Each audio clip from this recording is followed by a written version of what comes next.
Morning बच्चों, मैंने कल आपको बताया था स्पेशल एजुकेशन यानी विशिष्ट शिक्षा। आपको मैंने ये समझाया था ना विशिष्ट शिक्षा यानी स्पेशल एजुकेशन। आज मैं आपको समझाऊंगी विशिष्ट शिक्षा की विशेषताएं, ठीक है ना। अब विशेषताएं हमारी क्या होता है ये देखिए आप। विशेषताएं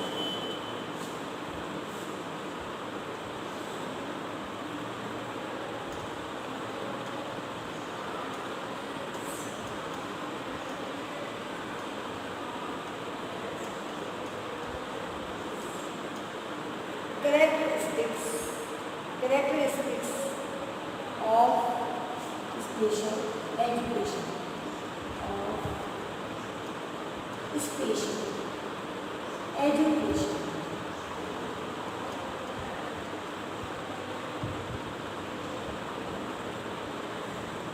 ये है हमारा कैरेक्टरिस्टिक ऑफ एजुकेशन। आज मैं आपको ये पढ़ाऊंगा, ठीक है। कैरेक्टरिस्टिक्स ऑफ स्पेशल एजुकेशन, ठीक है ना। तो कल मैंने आपको पढ़ाया था विशिष्ट शिक्षा। ये विशिष्ट शिक्षा क्या होती है ये मैंने बताया था कल आपको कि विशिष्ट शिक्षा क्या होती है। यानी विशिष्ट शिक्षा एक ऐसी शिक्षा है जो विशिष्ट बातों को प्रदान की जाती है।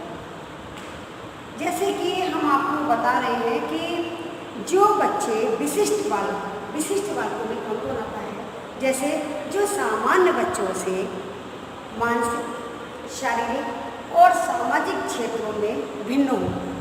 यानी सामान्य बालकों से वो बच्चे बिल्कुल भिन्न यानी अपंग भिन्न, वो आ गए हमारे विशिष्ट बालकों के अंतर्गत।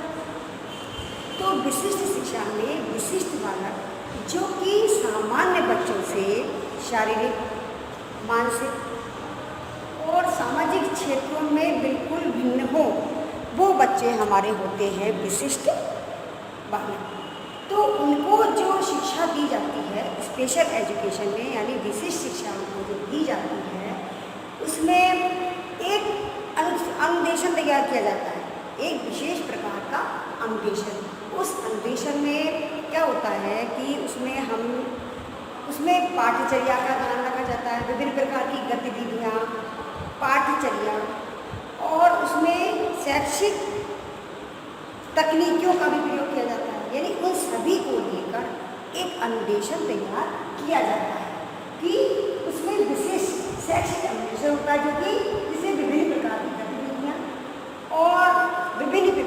गतिविधियाँ और उसमें विभिन्न प्रकार के पाठ्यक्रम व विशेष शिक्षकों के द्वारा जो विशिष्ट बच्चों को शिक्षा प्रदान की जाती है वो हमारी आती है विशेष शिक्षा के अंतर्गत आती है। तो इसमें जो अनुदेशन तैयार किया गया होता है, अनुदेशन में हर बात का ध्यान रखा जाता है, बच्चों के स्तर का ध्यान रखना, उनका पूर्णतया अच्छी तरह से उनका ध्यान रखा जाता है कि इसमें कैसा कैसा हमें करना है। अब अनुदेशन जैसे कि होता है कि शिक्षक के द्वारा दिया गया अनुदेशन, जैसे जो शिक्षक के द्वारा जो कक्षा कक्ष अनुदेशन होता है, कक्षा अनुदेशन जो शिक्षक के द्वारा प्रदान किया गया अनुदेशन होता है कक्षा कक्ष अनुदेशन। अब दूसरा हमारा आता है जैसे है गृह अनुदेशन। तो गृह अनुदेशन होता है वो माता पिता द्वारा दिया गया अनुदेशन। अब हमारा आता है जैसे चिकित्सकीय अनुदेशन। तो जो डॉक्टर की सलाह या परामर्श के द्वारा जो अनुदेशन दिया जाता है वो होता है हमारा चिकित्सकीय अनुदेशन। तो इन सभी बातों को ध्यान में रखते हुए एक ऐसा अनुदेशन तैयार किया जाता है जो विशिष्ट बच्चों को जिससे बड़ी प्रकार से उनको ध्यान प्रदान किया जा सके, जिसमें उनको कोई किसी प्रकार की बाधा उत्पन्न ना हो। इस तरह से ये हमारा रहा है। इसमें अनुदेशों का विशेष ध्यान रखा जाता है और इसमें एक तरीके से विशेष रूप से तैयार किए गए साधनों द्वारा बच्चों को, विशिष्ट बालकों को शिक्षा प्रदान की जाती है, जिसमें कि इसलिए इनमें विशेष साधनों को रखा जाता है, विशेष प्रकार की अध्यापक तकनीकों को रखा जाता है कि विशेष प्रकार की अध्यापक तकनीकी अध्यापक तकनीकी, जिसमें विशेष प्रकार के तरीके लिए जाते हैं। अन्य तरीकों के द्वारा जो विकलांग बालकों के लिए मैंने आपको बताया था, जैसे नेत्रहीन बालकों के लिए ब्रेल लिपि की व्यवस्था की जाती है, ब्रेल लिपि द्वारा उनको सिखाया जाता है। और मूक बधिर जो होते हैं उनके लिए इशारों से जो पढ़ाई कराई जाती है। तो इन सभी प्रकार की तकनीकियों को उसमें लिया जाता है। ये हमारी विशिष्ट शिक्षा के अंतर्गत आता है। तो विशिष्ट शिक्षा में बच्चों इसमें विशेष प्रकार की आवश्यकता होती बालकों से ये संबंधित है। और मैंने आपको इसके कल विशेष शिक्षा को पढ़ाया था और इसके उद्देश्यों को पढ़ाया था। आज हमारा होगा कैरेक्टरिस्टिक्स ऑफ स्पेशल एजुकेशन, यानी विशेष शिक्षा की विशेषता। विशिष्ट शिक्षा की विशेषता आज हम आपको ये पढ़ा रहे हैं, विशिष्ट शिक्षा की विशेषता। इसमें हमारा क्या होता है, इसमें बालकों की सभी बातों का ध्यान रखा जाता है कि बालकों का स्तर कैसा है, इन सभी बातों का ध्यान रखा जाता है। तो विशिष्ट शिक्षा की विशेषता इसके अंतर्गत क्या आता है कि जो इस प्रकार राष्ट्रीय शिक्षा में विशिष्ट बालकों के लिए, राष्ट्रीय शिक्षा में विशिष्ट बालकों के लिए बहुत महत्वपूर्ण स्थान है। इसीलिए नई शिक्षा नीति जो 1986 में अपंग बालकों के लिए शुरू की गई थी, नई शिक्षा नीति 1986 में अपंग बालकों के लिए शिक्षा पर काफी ध्यान दिया गया था। और इसीलिए इसमें कि अपंग बालकों के लिए किस तरह से पढ़ाई कराई जाए जिससे वो समाज में अपना स्तर उनका उच्च हो सके और वो समाज में अपना जीवन यापन करने के लिए भली भांति अग्रसर हो, कि जिससे वो समाज में उनके अंदर हीन भावना ना आए और वो समाज में एक प्रतिष्ठित व्यक्ति बन सके। तो हमारा पहला आता है कि विशिष्ट शिक्षा की विशेषताओं में पहला हमारा टॉपिक आता है पहचान के अंतर को स्पष्ट करना। पहला है हमारा पहचान के अंतर को स्पष्ट करना।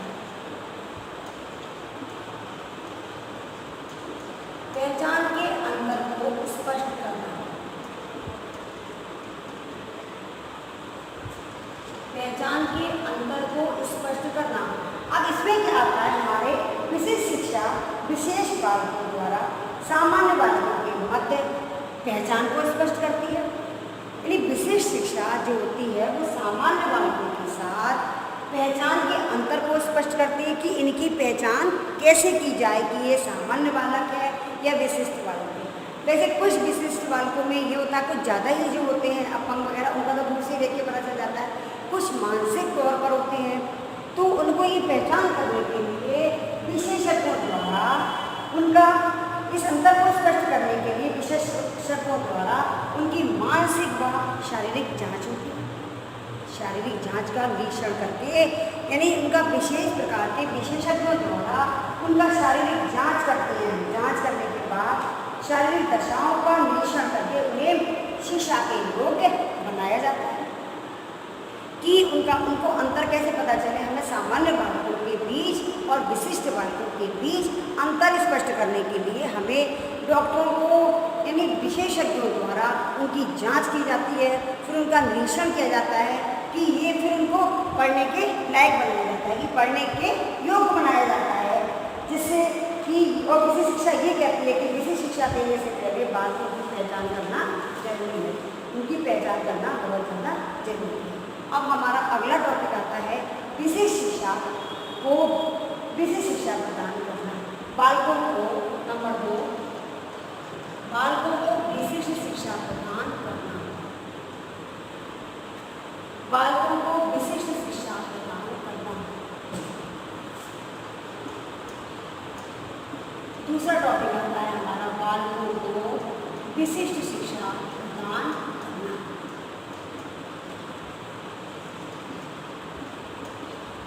विशिष्ट शिक्षा प्रदान करना। बालकों को विशेष शिक्षा प्रदान करना क्या होता है, इसके लिए विशेष शिक्षा सामग्री, इसमें विशेष शिक्षा के प्रति की बालकों को विशेष शिक्षा यानी स्पेशल शिक्षा प्रदान करना, उनको अच्छी तरह से।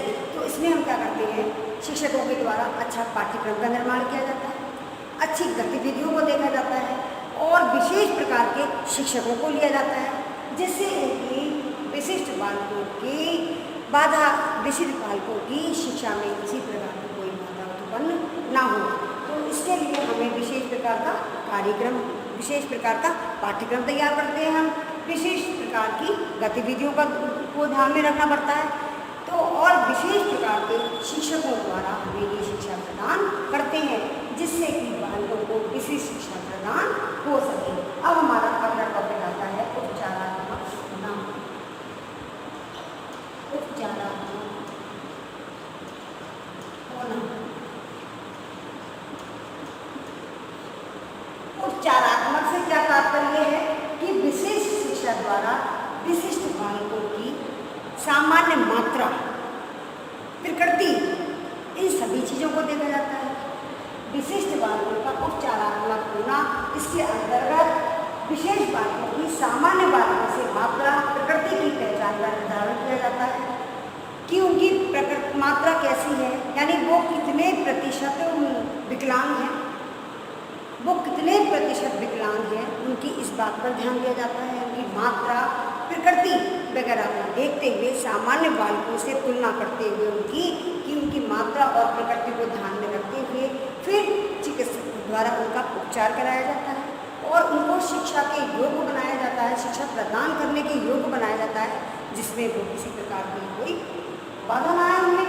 तो इसके लिए भी हमें विशेष देखभाल पर शिक्षा प्रदान करने के लिए प्रकार की विशिष्टता में फिर उनको जब उनको देखा जाता है, फिर उनको वर्गीकृत किया जाता है सामान्य बालकों की तुलना में। उनको उनका मैंने बताया भी आपको कि प्रकृति और उनकी प्रकृति को देखा जाता है, उनकी मात्रा को देखा जाता है, उसके बाद में देखने के बाद उनका निरीक्षण किया जाता है, फिर उनका उपचार किया जाता है, फिर उनको वर्गीकृत करके हम निर्धारण करके उनका वर्गीकरण करते हैं। वर्गीकरण करने के बाद फिर उनको हम उनका नामित किया जाता है कि उनका नामकरण किया जाता है, लिस्ट में उनका नाम वगैरह लिखा जाता है कि ये कितने प्रतिशत विकलांग हैं। इस तरह से उनकी लिस्ट बनाई जाती है।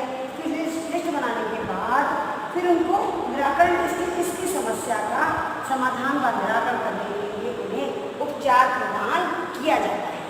फिर उनको उपचार प्रदान करने के बाद उनको शिक्षा प्रदान करने के काबिल बनाया जाता है। अब हमारा अगला टॉपिक आता है विकासोन्मुख होना। विकासोन्मुख होना,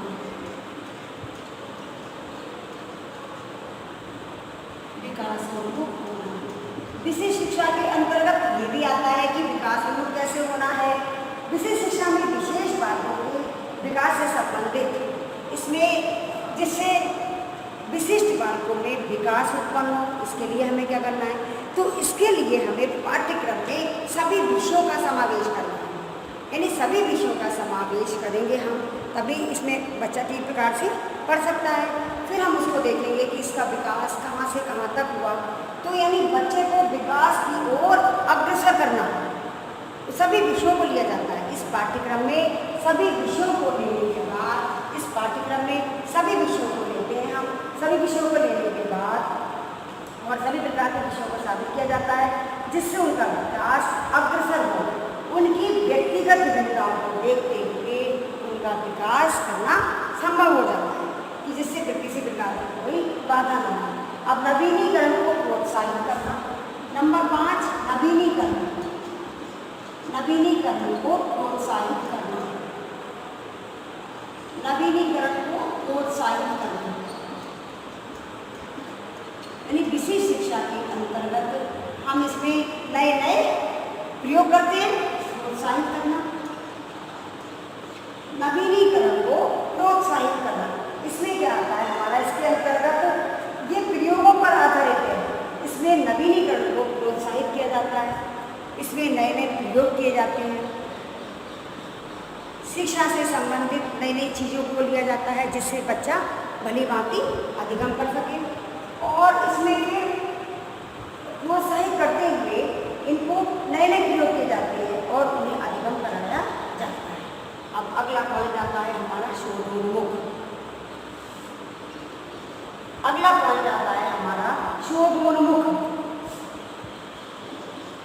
यानी विशिष्ट शिक्षा जो होती है हमारी वो शोधोन्मुख होती है। यानी शोध करके हम ये विशेष शिक्षा की ये मान्यता है कि शोध के द्वारा नई शिक्षा प्रदान की जाती है। शोध करके किसी चीज़ का हम खोज करेंगे यानी शोध करेंगे, इससे हमें नई नई चीज़ों का ज्ञान होगा। शोध करने के बाद हमें नई नई चीज़ों का ज्ञान होता है, तो शोध करने के बाद हमें नई नई चीज़ों का पता चलेगा, तो उसके बाद हम नए तथ्य भी प्रस्तुत किए जा सकते हैं जिससे विकास कार्य के लिए अधिक सहायता प्राप्त हो सके। इसीलिए विशिष्ट शिक्षा को शोधोन्मुख कहा गया है। इसीलिए विशिष्ट शिक्षा को शोधोन्मुख कहा गया है। अब अगला टॉपिक हमारा आता है विकासात्मक। नंबर 7 हमारा आता है विकासात्मक। ये विकास पर निर्भर करती है कि बच्चों का विकास कहाँ से कहाँ तक हुआ। तो ये बालक की विशिष्टता को पहचान कर जीवन पर्यंत उन्हें मार्गदर्शन कराती है। यानी बच्चे को, ये विशिष्ट बालक को विकास की ओर ले जाती है और उनको मार्गदर्शन कराती है, यानी गाइडेंस देना। उसको गाइडेंस देके तो किसी को हम आगे बढ़ा सकते हैं। यानी हर प्रकार से घर में माता पिता की गाइडेंस मिलती है, स्कूल या विद्यालय में शिक्षक की गाइडेंस मिलती है, तभी तो बच्चा आगे कुछ कर सकता है। तो ये विकासात्मक प्रक्रिया में हम क्या करते हैं कि इसको, ये बालक की विशिष्टता को पहचान कर जीवन पर्यंत मार्गदर्शन कराती है और ये लक्ष्य केंद्रित करती है उसके लक्ष्य पर। क्योंकि हमें कुछ भी काम करने से पहले हमें लक्ष्य को केंद्रित करना है कि हमें लक्ष्य बनाना है कि हमें क्या करना है, आगे जाके ज़िंदगी में हमें क्या करना है। हर चीज़ का लक्ष्य बनाना जरूरी है। और ये बालक की, जिससे बालक की आवश्यकता पर विशेष ध्यान देकर उनके अधिकतम समायोजन व उन्नति पर निर्भर करती है, जिससे बालक का अच्छी तरह से विकास होता रहेगा और जिससे बालक की आवश्यकता पर सहायता प्रदान करती है। तो ये विश्वसनीय वातावरण प्रदान करती है। ये हमारे हो गए इसके विशेषताएं। अब हम ये देखेंगे कि विशेष शिक्षा की विशेषताओं के बाद बच्चे में, यानी बच्चे में इस प्रकार की विशेषताएं होनी चाहिए। ये मैंने अभी आपको बताया कि विशेष शिक्षा की विशेषताओं की यानी पहचान के अंतर को स्पष्ट करना। बच्चे की पहचान कराई जाती है कि सामान्य बच्चों के साथ बच्चे की पहचान कराई जाती है। बच्चे की पहचान करते हैं, करने के बाद फिर चिकित्सकों द्वारा उनका उपचार किया जाता है कि जिससे बच्चा पढ़ने के योग्य बन सके, उसको शिक्षा प्रदान की जा सके। फिर बालकों को विशेष शिक्षा प्रदान करना और बालकों को विशेष शिक्षा प्रदान करती है। तो ये टॉपिक तो हमारे हो गए। अब हमारा अगला टॉपिक आता है लाभ। अब हम आपको बताते हैं, ये तो हमारी विशेषताएं। अब हम बताते हैं कि विशेष शिक्षा प्राप्त करने के बाद हमें कौन कौन से लाभ होते हैं। अब हम देखेंगे कि विशेष शिक्षा से विशिष्ट बालकों को कौन कौन से लाभ होते हैं। अब लाभ होने की बात आती है तो जैसे अपनी गति से सीखना, इसमें पहला लाभ है अपनी गति से सीखना। अब हम आपको इसके बताते हैं लाभ। पहला है हमारा अपनी गति से सीखना। अपनी गति से सीखना, जैसे बच्चा अपनी गति से खुद सीखता है। अपनी गति से सीखना,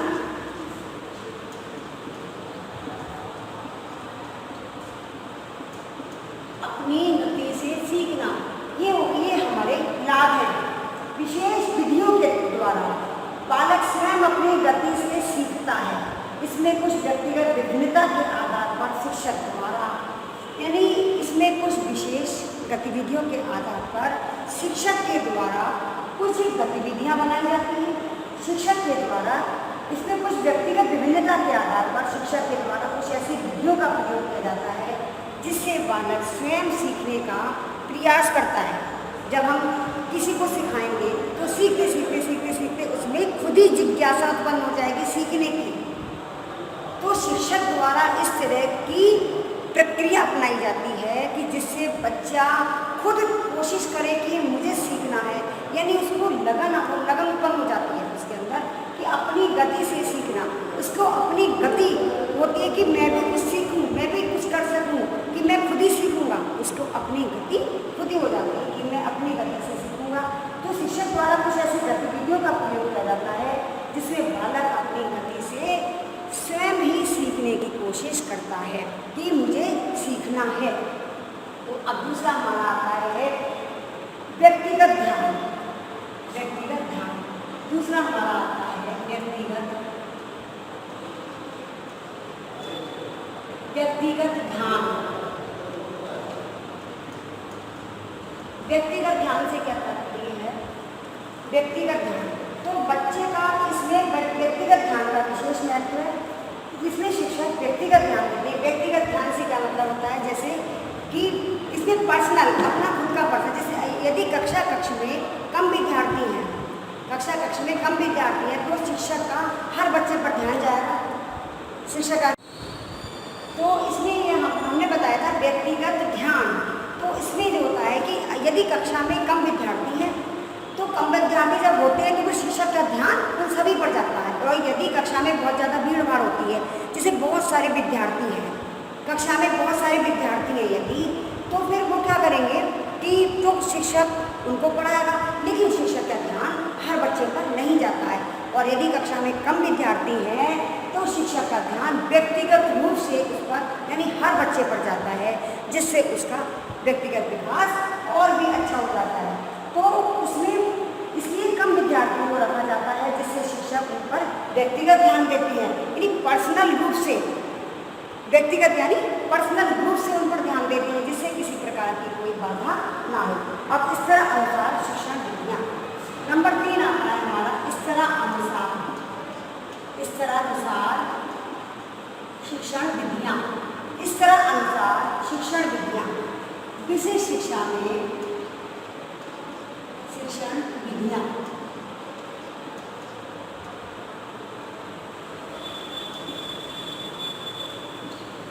स्तर अनुसार शिक्षण विधियाँ, यानी स्तर के अनुसार शिक्षण विधियाँ।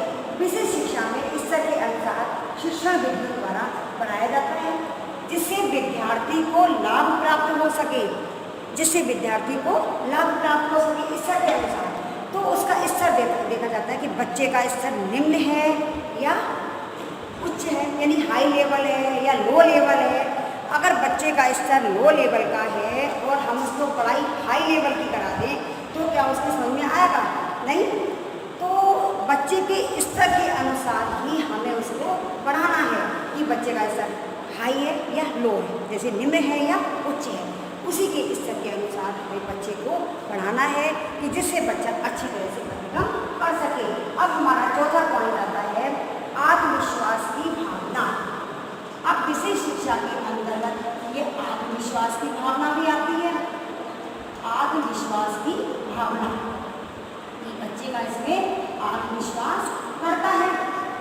तो विशेष शिक्षा में ये भी शामिल किया गया है कि बच्चे का बालक ने स्वयं अपनी गति से सीखने के कारण, बालक के स्वयं अपनी गति से सीखने के कारण, यानी बच्चे ने खुद मेहनत की है तो उसकी स्वयं अपनी गति से सीखने के कारण उसमें आत्मविश्वास की भावना जागृत होती है और उसका आत्मसम्मान बढ़ता है और उसका स्वाभिमान बढ़ता है। तो जब उसे बच्चे को पता है मैंने ये अपनी गति से खुद ही सीखा है, यानी स्वयं सीखने के बाद बच्चे का आत्मविश्वास, आत्मसम्मान और उसका स्वाभिमान में भी बढ़ोतरी होती है, जिससे उसे किसी प्रकार की कोई बाधा ना हो। अब इसके बाद हमारा आता है अवांछनीय व्यवहार में कमी। अवांछनीय व्यवहार में कमी। अवांछनीय व्यवहार में कमी, इसमें क्या आता है हमारा विशेष शिक्षा के अंतर्गत लाभों में ये भी आता है कि इसमें पढ़ने के साथ साथ विशेष शिक्षा द्वारा विशिष्ट बालकों में ऐसा अधिगम होता है जिससे बालक के अवांछनीय व्यवहार में कमी आती है। तो उसको इस तरह का बढ़ाया जाता है कि जिससे वो वांछनीय व्यवहार सीख सके, जिससे वो वांछनीय व्यवहार करना सीखते हैं। तो हमें इस बात का भी ध्यान रखना चाहिए कि बच्चे के अवांछनीय व्यवहार में कमी नहीं आनी चाहिए, कि जिससे बच्चे को ऐसा अधिगम कराया जाए जिससे उसमें वांछनीय व्यवहार बच्चा सीख सके। अब हमारा अगला टॉपिक आता है व्यक्तित्व को बढ़ाने में सहायक।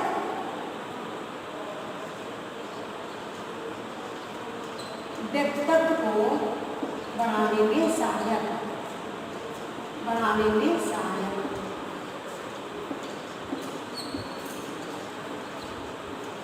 व्यक्तित्व को बढ़ाने में सहायक। अब इसमें क्या आता है हमारा कि ये व्यक्तित्व विशेष शिक्षा के माध्यम से विशिष्ट बालक अपने व्यक्तित्व को बढ़ाने में सहायता करते हैं, यानी उनका व्यक्तित्व बढ़ता है।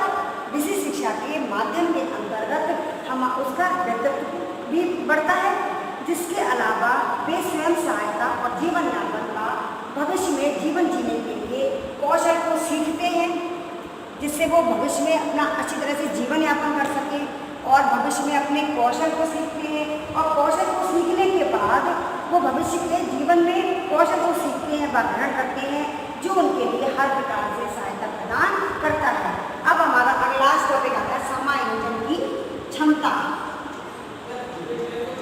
समायोजन की क्षमता,